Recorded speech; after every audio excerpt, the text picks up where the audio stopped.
বিশ্বে এখন যা ঘটছে তা নিয়ে অসচেতন থাকা অসম্ভব। মুসলমানদের বিরুদ্ধে অমুসলিমরা যে ঘৃণ্য অপরাধ চালাচ্ছে এবং মুসলমানরাও অপর মুসলিমের বিরুদ্ধে যে অপরাধ চালাচ্ছে তার দ্বারা আমরা সবাই প্রভাবিত। একজন মুসলিম হিসেবে বড় হওয়ার কালে এই ট্র্যাজেডিগুলো আমাদের প্রাত্যহিক জীবনের অংশ হয়ে দাঁড়িয়েছে।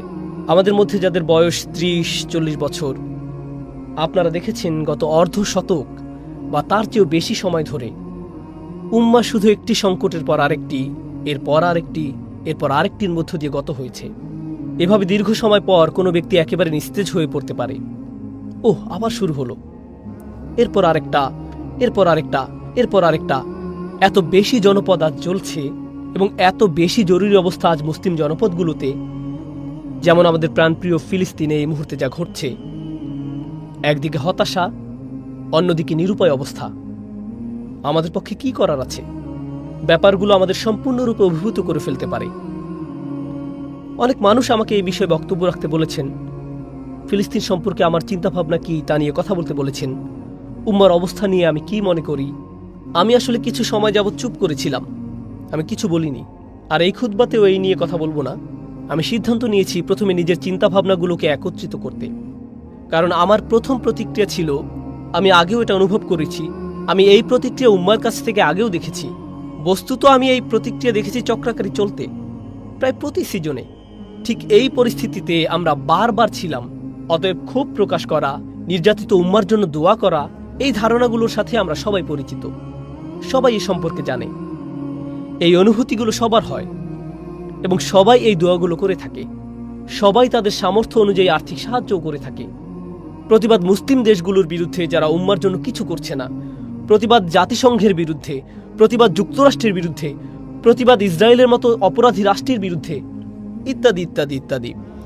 আমরা এই কাজগুলো অসংখ্যবার করেছি ইতিমধ্যে। এই কাজগুলোর পেছনে যৌক্তিকতা আমি বুঝি, আমি সত্যি বুঝি, কিন্তু আমি আরও অনুভব করি এগুলোই যথেষ্ট নয়। আমরা এই কাজগুলো বহুবার ধরে করে আসছি। ব্যাপারটা গভীরভাবে কষ্টদায়ক এবং হতাশাজনক যে আমরা ঠিক একই পরিস্থিতিতে আবারও, যদি পরিস্থিতি আরও খারাপ না হয়ে থাকে সময় যাওয়ার সাথে সাথে। তাই আমি শুধু ক্ষোভ প্রকাশ বা একই আবেগের পুনরাবৃত্তি ঘটাতে যাচ্ছি না, কিন্তু একটু পেছনে সরে এসে ভাবা যে একটি উম্মাহ হিসেবে আমাদের কোন ব্যাপারটা নিয়ে চিন্তা করা উচিত। আমার খুতবাগুলো প্রায় সময় গত কয়েক বছর যাবৎ শুধু ব্যক্তিগত ক্ষমতায়ন নিয়ে কথা বলে আসছে। একজন ব্যক্তি কিভাবে তার ঈমানকে শক্তিশালী করবে, একজন ব্যক্তি কিভাবে তার জীবনের আঘাতগুলো কাটিয়ে উঠবেন। কারণ আমাদের ধর্ম একদিকে অত্যন্ত ব্যক্তিগত, এটি সত্যি একজন মানুষকে শক্তিশালী করে তোলে। এটি আপনার ঈমান নিয়ে, আপনার গল্প নিয়ে, আপনার জীবন নিয়ে, আল্লাহর সাথে আপনার সাক্ষাৎ নিয়ে, আল্লাহর বইয়ের সাথে আপনার সম্পর্ক নিয়ে, আল্লাহ রসুলের সাথে আপনার সম্পর্ক নিয়ে সাল্লাল্লাহু আলাইহি সাল্লাম। এটি আপনার সমস্যাগুলো নিয়ে, আপনার পরিবার নিয়ে, আপনার ব্যবসা নিয়ে, আপনার আর্থিক অবস্থা নিয়ে, আপনার জাকাত নিয়ে, আপনার নামাজ নিয়ে।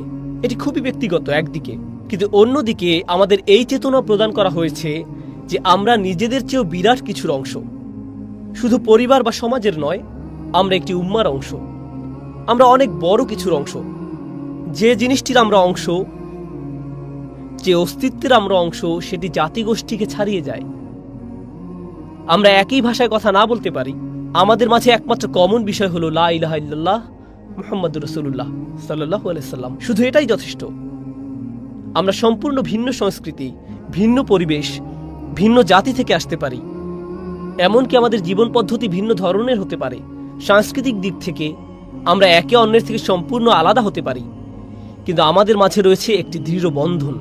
আল্লাহর বই আমাদের সবাইকে একই বন্ধনে আবদ্ধ করে। তাহলে উম্মার একটি চেতনা আমাদের মাঝে রয়েছে। ঠিক এই কারণেই আমরা সামষ্টিকভাবে ব্যথা অনুভব করি উইঘুর মুসলমানদের অবস্থা দেখে। আমরা সামষ্টিকভাবে ব্যথা অনুভব করছি 90-এর দশকে বসনিয়ার কসোভোর অবস্থা দেখে। আমরা সামষ্টিক ব্যথা অনুভব করে আসছি গত অর্ধ শতকের বেশি সময় ধরে ফিলিস্তিনের অবস্থা দেখে, আফগানিস্তানের অবস্থা দেখে যা এখন ঘটে চলছে, ইয়েমেনের অবস্থা দেখে যা এখনো ঘটছে, রোহিঙ্গা মুসলিমদের অবস্থা দেখে, শ্রীলঙ্কার মুসলমানদের অবস্থা দেখে, যখন দাঙ্গার সময় বৌদ্ধ সন্ত্রাসীরা শহরে মুসলমানদের আক্রমণ করেছিল, ভারতের গুজরাটে মুসলমানদের প্রতি যে নির্যাতন চালানো হয়েছিল, এরপর কাশ্মীর। এই লিস্ট অনেক বড়, খুবই খুবই বড় তালিকা। এখন আমরা একটি উম্মাহ হিসেবে উম্মার অংশ হওয়ার অর্থ কি? এই জ্বলন্ত আগুন থেকে কিছুটা পেছনে সরে এসে আল্লাহর কিতাবের দিকে ফিরতে চাই, কিছু একটা পেতে চাই। আর আমি দাবি করছি না যে আমার কাছে এর কোনো উত্তর আছে। প্রথমে এই বিষয়টা পরিষ্কার করে নিতে চাই, আমাদের কারো কাছে যদি এর জবাব থাকতো তাহলে আমরা এই পরিস্থিতিতে থাকতাম না। তাই কারো কাছে এর জবাব আছে এবং সে জানে কি করতে হবে, এমনটা মনে করা অহংকারপূর্ণ। কিন্তু আমাদের এর উত্তরের জন্য আল্লাহর দিকে ফিরতে হবে, আল্লাহর কিতাবের কাছে ফিরতে হবে। এই খুতবা আসলে এই ব্যাপারটা নিয়ে। একটি উম্মাহ হিসেবে আমাদের নিকট আল্লাহর কিছু প্রত্যাশা আছে। তিনি আমাদের একটি উম্মায় পরিণত করেছেন। এর দ্বারা আসলে কি বোঝায়? উম্মাহ বানানোর একটি ঘোষণা তিনি সূরা বাকারায় দিয়েছেন। আরও অন্য অনেক স্থানের মাঝে এটা অন্যতম একটা কেন্দ্রীয় স্থান, সূরাতুল বাকারার একেবারে মাঝখানে, যেটি কোরআনের দীর্ঘতম সূরা। তিনি সেখানে ঘোষণা করেছেন, ওয়াকাযালিকা জাআলনাকুম উম্মাতান ওয়াসাতা, এভাবে আমরা তোমাদের একটি মধ্যমপন্থী উম্মায় পরিণত করেছি। অনুবাদে প্রায় সময় উল্লেখ করা হয় মধ্যপন্থী জাতি। ওয়াসাত অর্থ ভারসাম্য, এটি আসলে একটি মাসদার, তাই এর অর্থ হবে এমন জাতি যা ভারসাম্যের গুণে গুণান্বিত। এটা বলা হয়নি যে উম্মাতান মুতাওয়াসসিসাতা, তখন এটা সিফাত হতো, কিন্তু এখানে সিফাতটি মাসদার, আসলে যা অতিরঞ্জিত রূপ। বেশি টেকনিক্যাল না হয়ে বলছি, এর দ্বারা আসলে বুঝায় তোমাদের এমন একটি জাতিতে পরিণত করা হয়েছে, যদি কেউ তোমাদের দিকে তাকায় তখন প্রথম যে জিনিসটি তাদের মাথায় আসবে তা হলো ভারসাম্য। কিছু সময়ের জন্য ব্যাপারটা নিয়ে একটু চিন্তা করুন।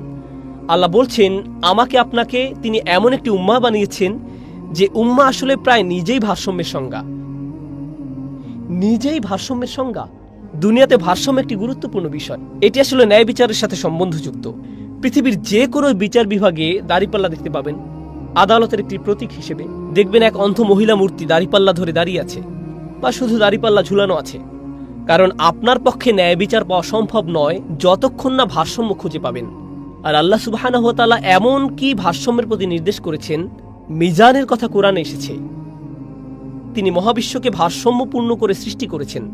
তিনি বলেছেন আস-সামাআ রাফআ ওয়া ওয়াদাআল মিজান, আর তিনি আকাশকে সমুন্নত করেছেন এবং ভারসাম্য স্থাপন করেছেন।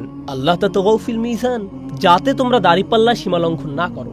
অর্থাৎ তোমরা হলে ভারসাম্যপূর্ণ জাতি, তাহলে ভারসাম্য ঠিক রাখা এবং ন্যায় বিচার করা ওতপ্রোতভাবে জড়িত।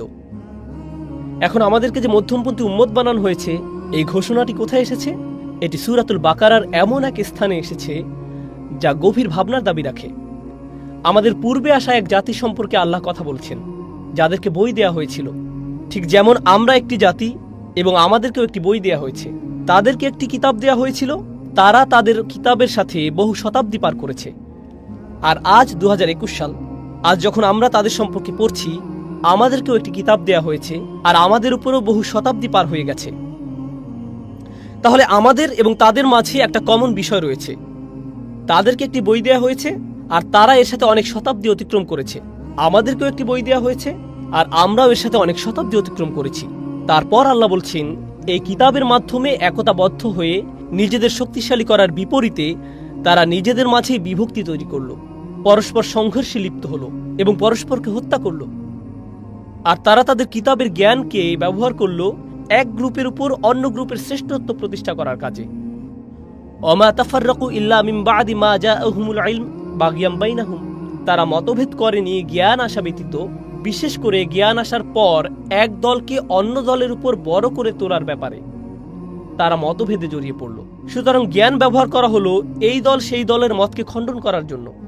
এই দলের লোকেরা কাফের না ওই দলের লোকেরা কাফের, এই দলের রক্ত হালাল না ওই দলের রক্ত হালাল। আমাদের আগের জাতির লোকেরা এগুলো করত। তিনি পরিষ্কার জানিয়ে দিয়েছেন কোনটা হালাল আর কোনটা হারাম, কিন্তু তারা আল্লাহর আদেশের সাথে মশকরা করল। জাস্ট আমাকে এমন একটি উপায় বলে দিন যেন আমাকে এটা মানতে না হয়, আর আমি নিজেকে যেন দোষ না দিয়ে থাকি। আল্লাহ এই জাতি সম্পর্কে আরো বলছেন, যখন তাদেরকে এই কিতাব দেয়া হয়েছে, কেউ যখন তাদেরকে এই কিতাবের কথা মনে করিয়ে দিত, তারা তাদের বিরুদ্ধে যুদ্ধ ঘোষণা করত। যুদ্ধ ঘোষণা করত। আল্লাহ তাদের মুনাফিকি সম্পর্কে বলেছেন, তারা কোনো ধরনের দ্বিধাদ্বন্দ্ব ছাড়াই একে অন্যের রক্ত ঝরাত। তাদের বিশাল এক দায়িত্ব দেয়া হয়েছে, তারা তো একটা উম্মাহ ছিল। আমাদের রাসূল সাল্লাল্লাহু আলাইহি সাল্লাম বলেছেন, উম্মার একটি শরীরের মতো হওয়ার কথা। তাই আল্লাহ তাদেরকে বললেন, লা তুসফিকুনা দিমাআকুম ওয়া লা তুখরিজুনা আনফুসাকুম মিন দিয়ারিকুম, তোমরা একে অন্যের রক্ত ঝরাবে না। তিনি সেই সময়ের মুসলমানদের এই কথা বললেন। তিনি তাদেরকে বললেন, তোমরা একে অন্যের রক্ত প্রবাহিত করবে না এবং পরস্পরকে স্বদেশ থেকে বহিষ্কার করবে না। তোমরা একে অন্যকে নিজেদের বাড়ি থেকে বহিষ্কার করবে না। সুম্মা আকরারতুম, অতঃপর তোমরা সবাই তা মেনে নিয়েছিলে।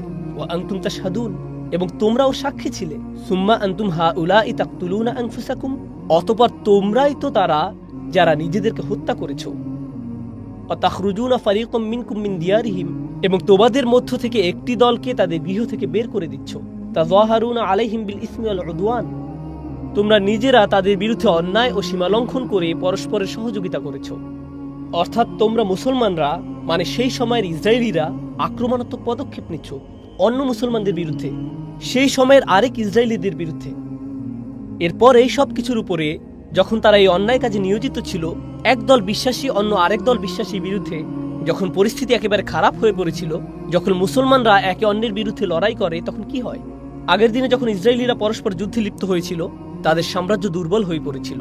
তখন বাইরের জাতির লোকেরা তাদের উপর আক্রমণ চালিয়েছিল, কারণ তাদের শক্তি ক্ষয় হয়ে গিয়েছিল পারস্পরিক যুদ্ধে।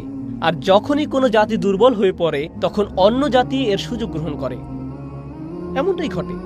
কোনো জাতিকে দুর্বল করার সবচেয়ে কার্যকরী উপায়, রাশিয়ানরা বর্তমানে যুক্তরাষ্ট্রের ব্যাপারে এটা ভালো বুঝে, কোনো জাতিকে দুর্বল করার সবচেয়ে কার্যকরী উপায় হলো নিজেদের মাঝে দ্বন্দ্ব সংঘাত বাঁধিয়ে দেয়া, ঠিক কিনা?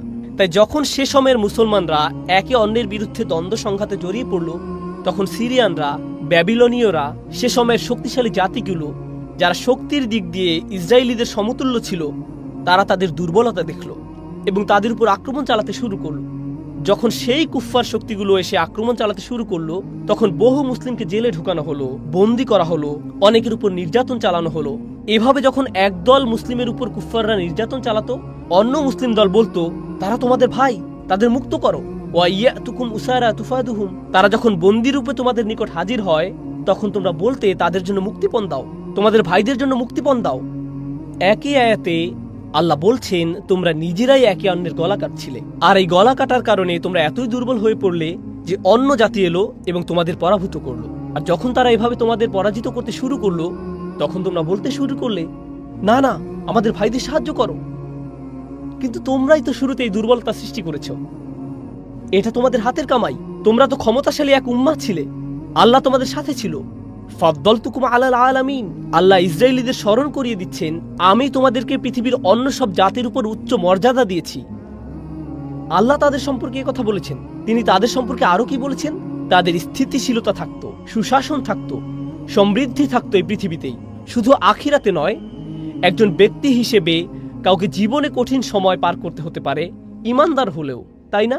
এই জীবনে আপনি শ্রেষ্ঠ ইমানদার হতে পারেন এবং আপনার জীবন হতে পারে দারুণ কষ্টকর। এমনকি নবীদের ক্ষেত্রেও এটা ঘটেছিল। কিন্তু জাতির জন্য আল্লাহর ফর্মুলা আলাদা। জাতির জন্য কোরআনের নিয়ম ভিন্ন রকম, ব্যক্তির জন্য এক ধরনের নিয়ম, আর জাতির জন্য কোরআনে যে নিয়ম রয়েছে তা ভিন্ন রকম। আল্লাহ বলেন, ওয়ালাউ আন্নাহুম আকামুত তাওরাত ওয়াল ইনজিল লা আকালু মিন ফাওকিহিম ওয়া মিন তাহতি আরজুলিহিম, তারা যদি তাওরাত, ইনজিল আর তাদের প্রতিপালকের নিকট থেকে যা তাদের প্রতি অবতীর্ণ হয়েছে তার নিয়ম বিধান প্রতিষ্ঠিত করত, তাহলে তাদের উপর থেকে আর তাদের পদতল থেকে আহার্য পেত। রিজিকের দরজা বন্যার বাঁধের ন্যায় খুলে দেওয়া হতো। আল্লাহর নিরাপত্তা এবং তার রহমত তাদের প্লাবিত করে ফেলত। আল্লাহ কি বলছেন? তাদের দুর্দশায় পতিত হওয়ার কারণ কি ছিল? তারা আল্লাহর কিতাব পরিত্যাগ করেছিল। তাদের দুর্দশাটা কি ছিল?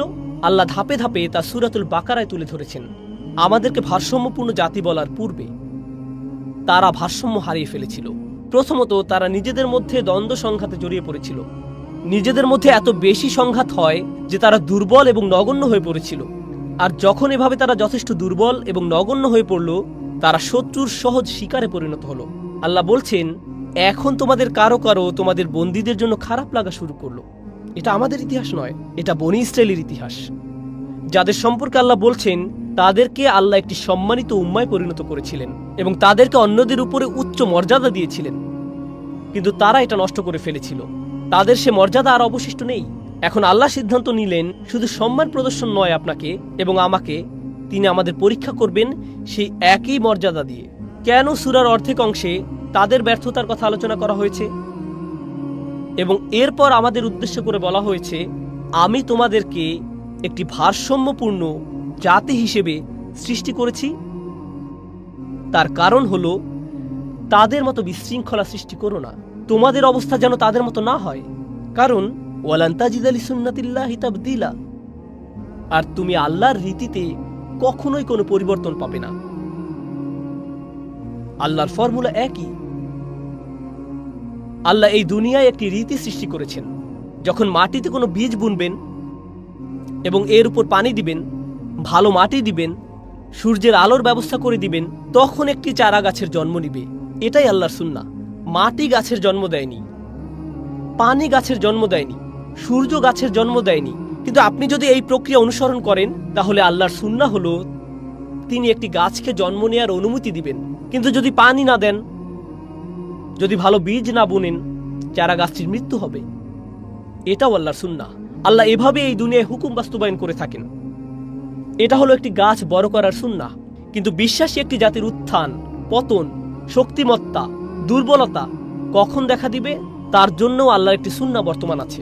আমাদের পক্ষে এমনটি চিন্তা করা অসম্ভব যে আমাদের ব্যাপারটা ব্যতিক্রম এবং আমাদের পূর্বের জাতির ক্ষেত্রে যা হয়েছিল আমাদের ক্ষেত্রে তা হবে না। কারণ আমরা স্পেশাল, কারণ আমরা বিশেষ অনুগ্রহপ্রাপ্ত। আমি আমার বক্তব্য দ্বারা এই মুহূর্তে যারা ভোগান্তির শিকার হচ্ছেন, কোনোভাবেই তাদের কষ্টকে ছোট করে দেখছি না এবং কোনোভাবেই তাদের দোষ দিচ্ছি না যে আল্লাহ তাদের এই পরীক্ষা ফেলেছেন কারণ তারা বনী ইসরাইলদের মতো হয়ে গেছে। আমি যা বলতে চাচ্ছি তার উল্টো বুঝবেন না। আমরা একটি উম্মাহ হিসেবে আমাদের আচরণ, আমাদের চারিত্রিক বৈশিষ্ট্য, আমরা যেভাবে আচরণ করি, আমরা যেভাবে নিজেদের দেখি, যদি আয়নায় ভালো করে তাকান, শুধু নিজের প্রতি নয়, একটি জাতি হিসেবে নিজেদের প্রতি, এবং আল্লাহ ইসরায়েলিদের যে ব্যাপারগুলোর সমালোচনা করেছেন, তিনি তাদের কোন কোন ব্যাপারগুলোর সমালোচনা করেছেন যা তাদের থেকে পছন্দনীয় জাতির মর্যাদা দুরূহিত করে দিয়েছিল। যদি সৎ দৃষ্টিতে তাকাই, তাহলে আমার আপনার জন্য দুই জাতির মধ্যে একই সাদৃশ্য দেখতে না পাওয়া বড়ই কঠিন হবে, খুবই কঠিন হবে, বিশাল চ্যালেঞ্জের ব্যাপার হবে। তাই যখন তিনি বলছেন ওয়াকাযালিকা জাআলনাকুম উম্মাতান ওয়াসাতা, এরপর তিনি কি বলছেন?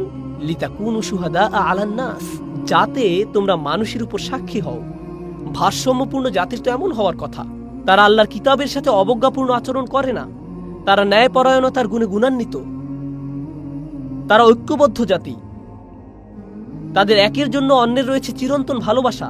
শুধু তখন নয় যখন মানুষের শরীর থেকে রক্ত ঝরে, শুধু তখন নয় যখন তারা নির্যাতিত হয়, কারণ এটা মুনাফিকি, এটা আসলেই মুনাফিকি সুলভ আচরণ।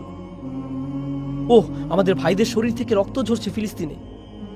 যখন মসজিদে ছিলেন, আপনি এসেছেন বাংলাদেশ থেকে, কেউ একজন মালয়েশিয়া থেকে, কেউ একজন চীন থেকে, কেউ একজন সেনেগাল থেকে, কেউ একজন ফিলিস্তিন থেকে, একজন সৌদি থেকে, একজন পাকিস্তান থেকে, কেউ একজন হয়তো ভারত থেকে, আর আপনারা তখন কে ইমাম হবে সেটা নিয়ে ঝগড়া করছিলেন। তখন উম্মার জন্য ভালোবাসা কোথায় ছিল? আপনার জাতীয়তা কি মুখ্য হয়ে দেখা দেয় না অন্য সব কিছুতে? আপনার পক্ষপাতিত্বকে অন্য সব কিছুতে মুখ্য হয়ে দেখা দেয় না? কিন্তু যখন ওয়াইয়াতুকুম উসারা তুফাদুহুম, কেউ একজন বিপদে পড়লে হঠাৎ করে আমরা এক উম্মাহ, অন্য সব কিছুতে আমাদের এক উম্মাহ হওয়ার ব্যাপারটা কোথায় গেল? এসব কথা শুনতে কষ্ট লাগে, এমনকি আমার জন্য বলতেও কষ্ট হচ্ছে, কারণ আমি আপনাদের সম্পর্কে কথা বলছি না, আমি আমার সম্পর্কে কথা বলছি। রাসূলুল্লাহ সাল্লাল্লাহু আলাইহি ওয়াসাল্লাম বলেছেন, আমরা হলাম একটি শরীরের মতো, কাজাসাদ, এই উম্মাহ একটি শরীরের মতো।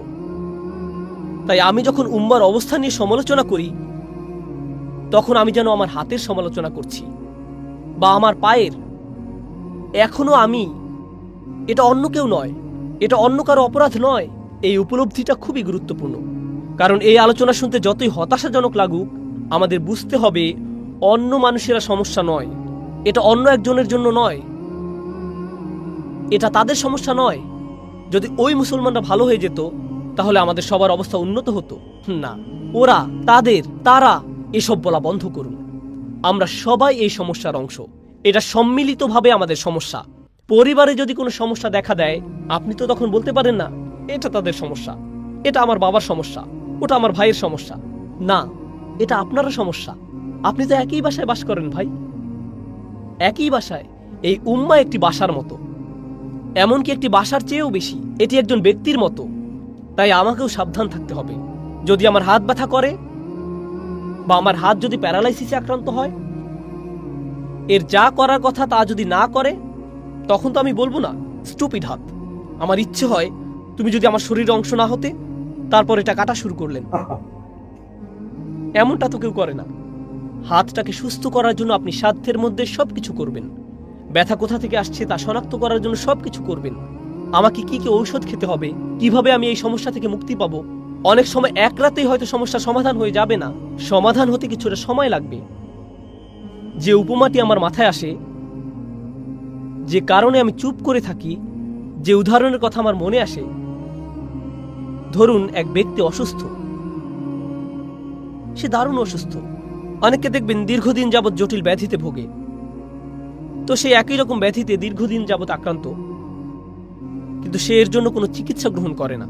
সে মাঝে মধ্যে কাশি দেয়, দিন দিন দুর্বল হয়ে পড়ছে, কিন্তু কোনো ওষুধ খাচ্ছে না। তার খাদ্যাভ্যাসও আগের মতোই, আগে যেভাবে জীবনযাপন করতো সেভাবে জীবনযাপন করছে। ফলে দিন দিন তার শরীর খারাপ থেকে আরো খারাপ হতে লাগলো। এরপর একদিন শরীরে বড় কিছু ঘটলো, শরীরে কিছু একটা নষ্ট হয়ে যাওয়ার পর তাকে হাসপাতালে ভর্তি হতে হলো। কারণ ব্যথা এতই জটিল আকার ধারণ করেছে যে গোটা শরীর এখন অকেজো হয়ে পড়েছে। হাসপাতালে যাওয়ার পর তার সার্জারি করা হয়, অপারেশন করা হয়, বা এরকম কিছু একটা করা হয় ব্যথা কমিয়ে আনার জন্য।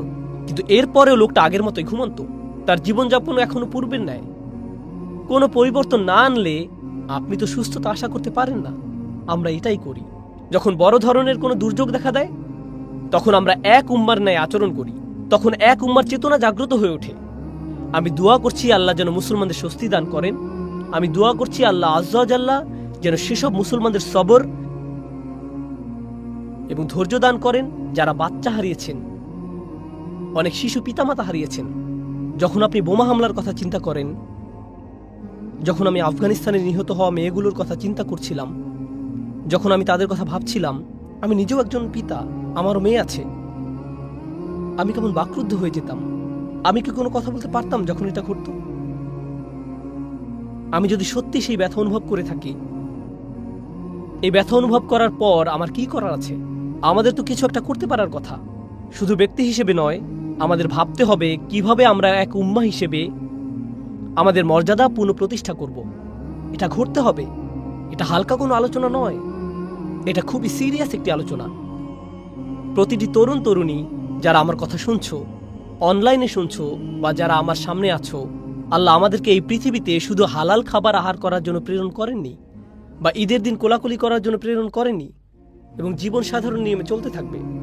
তাহলে উম্মার সদস্য হওয়ার মানে কি আমরা তা এখনো বুঝতে পারিনি।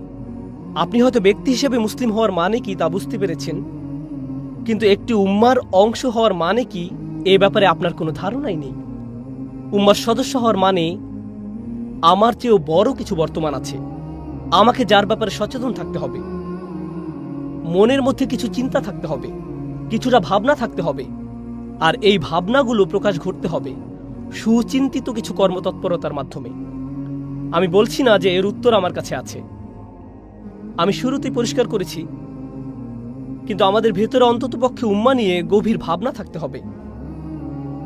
এই উম্মার ইতিহাস হলো, এই উম্মার মানুষেরা দুনিয়াতে পরিবর্তন এনেছিল, তাই না? এই উম্মা হলো উম্মাতান ওয়াসাতা। আল্লাহ বর্ণনা করেছেন, প্রসঙ্গত ওয়াসাতের অর্থ আগে বলেছিলাম, এর দ্বারা ভারসাম্য, ন্যায় বিচার, ন্যায্যতা বোঝায়। ব্যাপারটা হলো সব কিছুতে আপনি দেখবেন সমস্যা দেখা দেয় চরমপন্থার কারণে। যখন ধনীরা চরম ধনী হয়ে যায়, যখন গরিবরা একেবারে গরিব হয়ে পড়ে, সরকার যখন মারাত্মক কর্তৃত্বপরায়ণ হয়ে পড়ে, তখন দেশে সমস্যা দেখা দেয়। মানুষ যখন চরম নৈরাজ্যবাদী হয়ে পড়ে, এটাও দেশের জন্য সমস্যা। মাত্রাতিরিক্ত নিয়ন্ত্রণে সমস্যা দেখা দেয়, আবার মাত্রা অতিরিক্ত স্বাধীনতায় সমস্যা দেখা দেয়। যেখানেই যান ভারসাম্যের অভাব, সব জায়গায় ভারসাম্যহীনতা। পারিবারিক জীবনে ভারসাম্যের অভাব, ব্যক্তি জীবনে ভারসাম্যের অভাব, রাষ্ট্রীয় জীবনে ভারসাম্যের অভাব, আমাদের চারপাশে ভারসাম্যহীনতা। আর আল্লাহ বলছেন তিনি এমন এক জাতি তৈরি করেছেন যে জাতি নিজেই ভারসাম্যের গুণে গুণান্বিত। আল্লাহ যখন বলেছেন লিতাকুনু শুহাদা আলান নাস, যেন তোমরা সমগ্র মানব জাতির উপর সাক্ষী হতে পারো, মানব জাতি যখন খুঁজবে কোথায় ভারসাম্য, এটা কি শুধু একটা বিমূর্ত ধারণা যা মানুষের পক্ষে কোনোদিন অর্জন করা সম্ভব নয়? না, পৃথিবীতে এমন একটি জাতি আছে যারা ভারসাম্যের গুণে ভূষিত। ন্যায় বিচার তো এমনই হওয়ার কথা। সামঞ্জস্যপূর্ণ হওয়ার মানে তো আসলে এটাই। উদ্দেশ্যপূর্ণ জীবন তো এমনই হওয়ার কথা। আমাদের দেখতে কি এমন দেখায় এখন? এই আয়াত পড়ে কি আমরা নিজেদের উপর সন্তুষ্ট থাকব যে আমি তোমাদেরকে ভারসাম্যপূর্ণ উম্মত বানিয়েছি? আমরা কি নিজেদের দিকে তাকিয়ে বলি আলহামদুলিল্লাহ, আমাদের প্রচুর ওয়াসাত রয়েছে, আমরা একটি ভারসাম্যপূর্ণ জাতি? আমাদের মাঝে ভারসাম্য নেই। অধিকন্তু তিনি আমাদের উপর একটি দায়িত্বও দিয়েছেন, যাতে তোমরা মানুষের উপর সাক্ষী হও। আমরা মানুষের উপর সাক্ষী হব, আর রসুল সাল্লাল্লাহু আলাইহি সাল্লাম আমাদের উপর সাক্ষী হবেন। শাহাদা আলান নাস এবং শাহাদাতু রাসূলুল্লাহ সাল্লাল্লাহু আলাইহি সাল্লাম। এই ভারসাম্য মানবজাতিকে আমাদেরই দেখানোর কথা, কারণ একটি উম্মাহ হিসেবে আল্লাহ এই দায়িত্ব আমাদের প্রদান করেছেন। একটি জাতি হিসেবে আমাদের এই কাজ করার কথা, কারণ শেষ বিচারের দিন রাসূল সাল্লাল্লাহু আলাইহি সাল্লাম সাক্ষী দিবেন তিনি এই উম্মাহকে ভারসাম্যপূর্ণ করে রেখে গিয়েছিলেন। তিনি তাদের প্রতি এই হুকুম জারি করে গিয়েছিলেন এবং তারা সেটা বুঝতে পেরেছিল। সুতরাং বিচারের দিন মানবজাতি সাক্ষ্য দিবে আমরা আমাদের দায়িত্ব ঠিকভাবে পালন করেছি কিনা। আমরা তো বিশ্বকে দেখাইনি ভারসাম্য দেখতে কেমন, তাই মানবজাতি আমাদের বিরুদ্ধে সাক্ষ্য দেওয়ার সুযোগ পেয়ে যাবে। আমরা কেন ইসলামের প্রতি আকৃষ্ট হব তারা বলবে কেন এই নবী সম্পর্কে সুধারণা করব, বা তার কিতাব সম্পর্কে। তোমরা এই মানুষগুলোকে দেখেছো, তারা কেমন ছিল? তাদের দেশগুলো কেমন ছিল? তাদের দেশগুলো ছিল বিশ্বের সবচেয়ে দুর্নীতিগ্রস্ত দেশগুলোর অন্যতম। তাদের ব্যবসায়ীরা ছিল দুনিয়ার অন্যতম অসৎ প্রকৃতির এবং দুর্নীতিপরায়ণ ব্যবসায়ী। জীবনে আমি শুধু একবার প্রতারিত হয়েছি, আর তা হয়েছে একজন মুসলিম দ্বারা। এদের কি ভারসাম্যপূর্ণ হওয়ার কথা? কোন কারণে আমি তাদের ধর্মের প্রতি আকৃষ্ট হব? কেন আমি এর প্রতি আকর্ষণ অনুভব করব? কেন আমি এদের সাথে সম্পর্ক রাখব? এদেরকে দেখেছি আমি সবচেয়ে গোরামিপূর্ণ আচরণ করতে, সবচেয়ে বর্ণবাদী আচরণ করতে। সবচেয়ে নিন্দুক প্রকৃতির কিছু মানুষ, সবচেয়ে নিষ্ঠুর প্রকৃতির কিছু মানুষ আমি এদের মাঝে দেখেছি। আর এরা সবসময় আত্মকলহে লিপ্ত থাকত। মানবজাতি একটি গ্রুপ হিসেবে আমাদের বিরুদ্ধে সাক্ষ্য দিতে পারে, এবং রাসূলুল্লাহ সাল্লাল্লাহু আলাইহি সাল্লামের একটি কেস থাকবে আমাদের বিরুদ্ধে, কারণ তিনি আমাদের রেখে গেছেন তার মিশন চালু রাখার জন্য। তিনি বিশ্বকে দেখিয়ে গেছেন উম্মাতান ওয়াসাতা হওয়ার অর্থ কি। তিনি দেখিয়ে গেছেন, তিনি মক্কা বিজয় করেছিলেন। আমরা সেই দায়িত্ব এগিয়ে নিয়ে যাচ্ছি। রমজান, আসলে রমজানের বিস্তারিত আলোচনায় আমি বলেছি আমরা যে ভিন্ন একটি জাতি, তার বাৎসরিক উৎসব হওয়ার কথা ছিল রমজান। আমরা এখন উম্মাতান ওয়াসাতা। ইহুদিরা আমাদের থেকে ভিন্ন দিনে রোজা রাখত। প্রথমে রাসূল সাল্লাল্লাহু আলাইহি সাল্লাম তাদের দিনগুলোতে রোজা রাখতেন। এরপর আল্লাহ রমজানের বিধান নাজিল করে আমাদের জানিয়ে দিলেন তোমরা এখন ভিন্ন একটি জনগোষ্ঠী, ভিন্ন একটি জাতি। এজন্য সূরা বাকারার সবকিছু আমাদের নতুন জাতি হওয়ার দিকে ইঙ্গিত করে। তোমরা ভিন্ন দিনে রোজা রাখবে। আল্লাহর নতুন বাণী তোমাদের দেওয়া হয়েছে। আল্লাহর চূড়ান্ত কালাম তোমাদের সাথে আছে। আমাদের রাজধানী এখন আলাদা। আমাদের ধর্মীয় রাজধানী পরিবর্তিত হয়ে গেছে। সূরা বাকারার সবকিছু আসলে আমাদের নতুন জাতি হওয়া সম্পর্কে, ভারসাম্যপূর্ণ জাতি হওয়া সম্পর্কে। আমাদের তো এমনই হওয়ার কথা ছিল। দায়িত্বের এই চেতনা এমন কিছু কাজের মাধ্যমে প্রকাশিত হওয়া উচিত যা দেখে আল্লাহ আমাদের উপর সন্তুষ্ট হয়ে যাবেন। এই উদ্দেশ্যের চেতনা, এবং আমাদের প্রত্যেককে আমি যুক্তি দেখাবো, উম্মাহ যখন সুসংহত থাকবে তখন একজন ব্যক্তিও এই উদ্দেশ্যের চেতনা থেকে মুক্ত থাকবে না। আমাদের প্রত্যেকের কিছু কিছু অবদান রাখার আছে এই লক্ষ্যের প্রতি। আর আমরা যদি এমনকি আমাদের ঘরের মানুষ ছাড়া আর কাউকে প্রভাবিত করতে না পারি, তাহলে আমরা অন্তত আমাদের সন্তানদের এমনভাবে গড়ে তোলা উচিত যেন তারা এই লক্ষ্যের প্রতি অবদান রাখতে পারে। সেই ধরনের উম্মাহ হওয়ার লক্ষ্যের প্রতি সে ধরনের সন্তান আমাদের গড়ে তুলতে হবে। আমরা যদি নিজেদেরকে কিছুটা মুক্ত করতে পারি এমন সন্তান বড় করা থেকে, যার জীবনের একমাত্র লক্ষ্য হলো একটি চাকরি পাওয়া, নতুন গাড়ি কিনে পরিবারকে গর্বিত করা। আমরা সন্তানদেরকে বড় করি জাঁকজমকপূর্ণ বিয়ের অনুষ্ঠান করার জন্য। এগুলোই লক্ষ্য। এর চেয়ে বড় কোনো লক্ষ্য আমাদের থাকে না। আমাদের শিশুদের মাথায় একটি মিশনের চেতনা ঢুকিয়ে দিন। তারা শুধু আপনার নামের শীর্ষাংশ বহন করছে না, এসব করবে অন্য জাতির মানুষেরা। আমাদের প্রজন্ম, আমাদের সন্তানদের রাসূলুল্লাহ সাল্লাল্লাহু আলাইহি সাল্লামের মিশন বহন করে সামনে এগিয়ে যেতে হবে। তাদের এক উম্মার চেতনা বহন করতে হবে। এটা অনেক বড় একটা জিনিস প্রজন্মের পর প্রজন্ম ধরে হস্তান্তর করার জন্য। নিজেদের অবস্থা আমাদেরকে পুনরায় খতিয়ে দেখতে হবে। এই ভারসাম্য আমরা কোথায় হারিয়ে ফেলেছি? আমরা কি ইসরায়েলিদের মতো হয়ে গিয়েছি? আল্লাহ যার বর্ণনা দিয়েছেন যে তারা নিজেদের কঠিন পরীক্ষায় পতিত অবস্থায় পেয়েছিল, এটা শুধু আমার কথা নয়, সূরা বাকার আপনি নিজেই পড়ে দেখুন, খোলা অন্তরে পড়ে দেখুন। আল্লাহ কেন তাদের সম্পর্কে কথা বলেছেন? এই জন্য না যে আমরা যেন ইসরায়েলিদের অভিশাপ দিতে পারি। সাহাবারা বলতেন তিনি নাজিল করেছেন তাদের সম্পর্কে আর কথা বলেছেন আমাদের উদ্দেশ্যে। সাহাবারা এটাই বলতেন, নাজিলকৃত ঘটনাগুলো তাদের, কিন্তু শিক্ষাগুলো আমাদের জন্য। এমনকি কুরআনেও ব্যাপারটা পরিষ্কার করে তুলে ধরা হয়েছে। এই সূরার একেবারে শেষে এসে আমরা আল্লাহর নিকট দোয়া করি এই বলে, রব্বানা লা তাহমিল আলাইনা ইসরান কামা হামালতাহু আলাল্লাযীনা মিন ক্বাবলিনা, এবং আমাদের উপর এমন দায়িত্ব অর্পণ করো না যেমন আমাদের পূর্ববর্তীদের উপর অর্পণ করেছো। অন্য কথায় আমরা বুঝতে পেরেছি আমরা এমন কোনো দায়িত্বের বোঝা বহন করে চলছি যা আমাদের পূর্বে আসা লোকদেরও প্রদান করা হয়েছিল। আমরা আশা করছি আমরা যেন এই দায়িত্ব পালনে ব্যর্থ না হই, আমরা যেন গুলিয়ে না ফেলি যেভাবে তারা গুলিয়ে ফেলেছিল। আমরা যেন মর্যাদাবান একটি উম্মাহ হিসেবে আবার প্রতিষ্ঠিত হতে পারি, যে উম্মাহ সবার আগে আল্লাহর জন্য দাঁড়িয়ে যাবে। কিয়ামতের দিন সবার আগে আমরা যেন রাসূলুল্লাহ সাল্লাল্লাহু আলাইহি ওয়াসাল্লামের সাক্ষীর উপযুক্ত হই। এর ফলশ্রুতিতে আমরা এমন এক জনগোষ্ঠীতে পরিণত হব, আমাদের এমন উম্মাহ হওয়ার সামর্থ্য আছে। আমি বলছি না যে দিন দিন পরিস্থিতি শুধু খারাপ হবে, আমি এটা বিশ্বাস করি না। আবার জেগে ওঠার পুরোপুরি সামর্থ্য আমাদের আছে। এই উম্মার উপর আল্লাহর অগণিত রহমত আছে, এর রয়েছে প্রচুর সম্ভাবনা। আমি দৃঢ়ভাবে বিশ্বাস করি শুধু এক প্রজন্মই উম্মার চেহারা একেবারে পাল্টে দিতে পারে। এক প্রজন্মের মাধ্যমেই আমরা পৃথিবীর চেহারা পাল্টে দিতে পারি। এটা অসম্ভব নয়, সমগ্র বিশ্ব জুড়ে আমরা এটা করতে পারবো। শুধু এক জায়গায় নয়, সারা দুনিয়া জুড়ে এটা খুবই সম্ভব। আমাদের এই বিশ্বাস থাকতে হবে। আমরা যদি ব্যাপক কোনো পরিবর্তন না আনতে পারি, যদি শুধু রক্ত বের হওয়ার ক্ষতগুলো মেরামত করতে থাকি এখানে সেখানে, এই মুহূর্তে আমাদের যা যা করার তা তো করতে হবে। কিন্তু আপনার তো দীর্ঘমেয়াদী প্রজন্মের পর প্রজন্ম নিয়ে একটা পরিকল্পনা থাকতে হবে। আমাদের শুধু পরবর্তী মাস বা পরবর্তী বছর নিয়ে পড়ে থাকলে হবে না, এখন থেকে 100 বছর নিয়ে চিন্তা করতে হবে। এখন থেকে কমপক্ষে আগামী 50 বছর বা সামনের 100 বছর নিয়ে চিন্তা করতে হবে। একটি উম্মাহ হিসেবে আমরা নিজেদের কোথায় দেখতে চাই এবং সেই লক্ষ্য অর্জনে আমাদের কিভাবে কাজ করতে হবে। আপনার যদি সেই দীর্ঘমেয়াদী ভিশন না থাকে, তাহলে নিজেদের উন্নতি আমরা এমনকি শুরুও করতে পারবো না। আল্লাহ আজ্জা ওয়া জাল্লা আমাদেরকে ভীষণওয়ালা মানুষে পরিণত করুন, লক্ষ্য নিয়ে চলা মানুষে পরিণত করুন। আল্লাহ আজ্জা ওয়া জাল্লা আমাদের থেকে পারস্পরিক মতবিরোধ দূর করে দিন, এবং আল্লাহ রসুল সাল্লাল্লাহু আলাইহি সাল্লামের ভালোবাসা, আল্লাহর কিতাবের প্রতি আনুগত্য তিনি যেন এত বেশি পরিমাণে বাড়িয়ে দেন যে আমাদের মত পার্থক্যগুলোকে আমরা যেন উপেক্ষা করতে পারি এবং নিজেদের মাঝে ঐক্য গড়ে তুলতে পারি।